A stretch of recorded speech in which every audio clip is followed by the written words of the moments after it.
बिस्मिल्लाहिर्रहमानिर्रहीम। अस्सलाम वालेकुम स्टूडेंट। यहाँ पर सॉल्व करेंगे हमें 8.19 क्वेश्चन ऑफ एक्सरसाइज 8। इसका फर्स्ट पार्ट देखें। इसमें कहता है कि define probability distribution and continuous variable को डिफाइन करें और उसकी प्रोबेबिलिटी डिस्ट्रीब्यूशन क्या होती है। इसमें ये होता है हमारे पास शॉर्ट नोट्स जिनमें शॉर्ट डेफिनेशंस होती हैं, ठीक है। वो इंशाल्लाह मैं आने वाली जैसे ही हमारा ये चैप्टर कंप्लीट होता है, इससे नेक्स्ट वाला 9, तो मैं साथ ही आपको दे दूँगा। तो सेकंड पार्ट इसका करते हैं। इसमें कहता है कि और स्टूडेंट दूसरे नंबर पर वो नोट्स इंतहाई इम्पोर्टेंट हैं, ठीक है। तो इसके लिए वो आपने लाजमी वीडियो देखनी और चैनल को लाजमी सब्सक्राइब कर लेना वीडियो, ताकि आपको सबसे पहले मिल सके। अब यहाँ पर आ जाए, हमें एक फंक्शन दे दिया गया, इसका सेकंड पार्ट कर रहे हैं। ये वाला फंक्शन है, दिस फंक्शन हैज़ कांस्टेंट, एक कांस्टेंट है k lies between a and b k between lie कर रहा है। अब इसकी वैल्यू फाइंड आउट करनी है। सबसे पहले आपको पता है कि एक कंटिन्यूस उसने कहा ये डिस्ट्रीब्यूशन है, ठीक है। तो इसका फार्मूला क्या होता है? कंटिन्यूस डिस्ट्रीब्यूशन का फार्मूला एक ही जगह लिखना है आपने, ठीक है। मैं पहले भी कई बार आपको लिख के बता चुका हूँ। ये होता है हमारे पास स्टूडेंट प्रोबेबिलिटी ऑफ के की हमने फाइंड आउट करनी है, ठीक है। के की हमने वैल्यू फाइंड आउट करनी है। K lies between a and b which is equal to f of a plus f of b divided by 2 into, ठीक है। ये हमारे पास फार्मूला होता है ओरिजिनल फॉर्म में, multiply by b minus a। अब यहाँ a के इक्वल है, b के इक्वल है। ये बहुत ही इजी। और एक और बात बता दूँ, ये इंपॉर्टेंट क्वेश्चन है ये वाले कंटिन्यूस वाले, ठीक है। जितने भी हमने की डिस्क्रीट में से एक आ जाता है, कंटिन्यूस में आ जाता है। इंशाल्लाह मैं पेयरिंग स्कीम भी आपको साथ ही बता दूंगा जैसे ये कोर्स कंप्लीट होता है। F of A find out करते हैं। अब एफ ऑफ ए क्या आएगी हमारे पास? यहाँ पर देखें, ये क्या होगी हमारे पास? ये देखें स्टूडेंट, मैं आपको यहाँ पर बता देता हूँ। हमारे पास फंक्शन है, इसमें वैल्यू पुट करनी है ए की तो पुट ही नहीं होगी, क्योंकि एफ ओ अगर यहाँ मैं कह दूँ हमारे पास कोई वेरिएबल है, ठीक है। और ये है हमारे पास फंक्शन एफ ऑफ एक्स।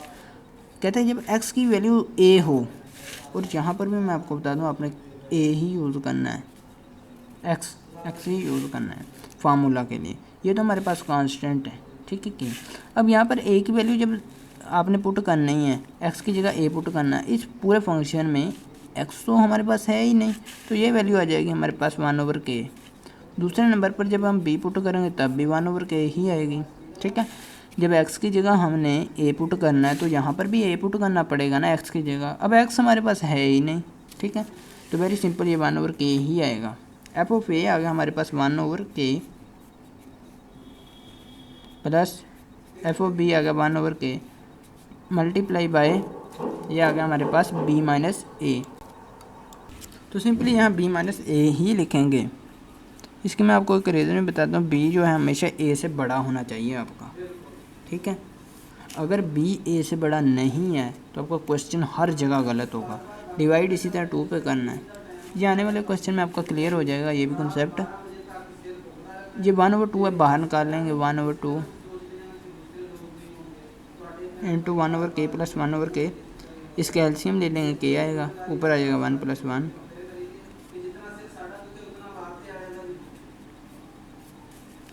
ठीक है। अब 1/2 आ जाएगा ये वाला, और ये आ जाएगा हमारे पास 2/k into b minus a। अब ये 2 इस 2 से कैंसिल हो जाएगा। अब आ जाएगा नेक्स्ट हमारे पास वैल्यू आ जाएगी 1/k into b minus a, ठीक है। अब ये वैल्यू आ चुकी है हमारे पास।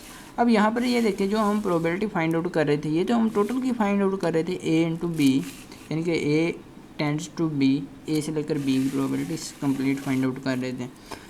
हम लिखें यहाँ पर as we know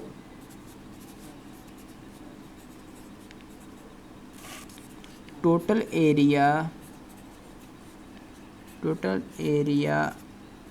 under the normal curve,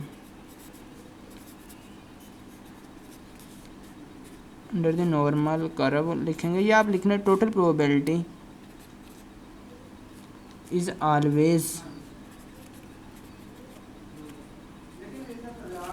equal to 1।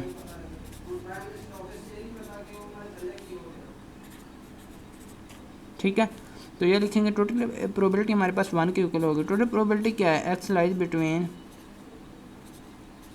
A and b which is equal to 1। Okay, तो ये हमारे पास टोटल कितनी है, ये वाली,